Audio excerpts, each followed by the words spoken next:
Good afternoon বন্ধুরা, আজকের lunch থালিটা ready করছি। সবার প্রথমেই দিয়ে দিচ্ছি গরম ভাত। গরম ভাত হলে সব কিছুই যেন বেশ ভালো লাগে। আর ভাতটা একটু গুছিয়ে দিলাম।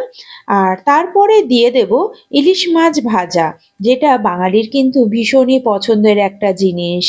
আর বিশেষ করে পূর্ববঙ্গের মানুষরা ইলিশ মাছটা তো একটু বেশিই পছন্দ করে, তাই না?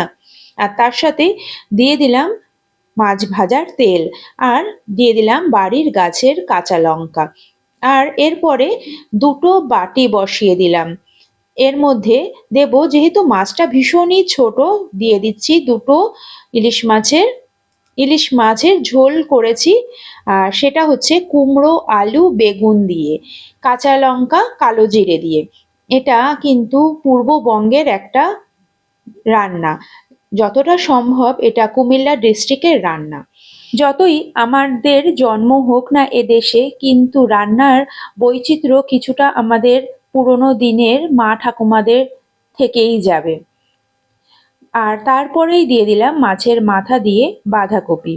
ব্যাস, আজকের কিন্তু এই ছোট্ট এইটুকুনি রান্না। তারপরে সবার শেষে দিয়ে দিলাম জল। ব্যাস, আজকের লাঞ্চ মেনু এইখানেই। তোমাদের কেমন লাগলো অবশ্যই জানাবে।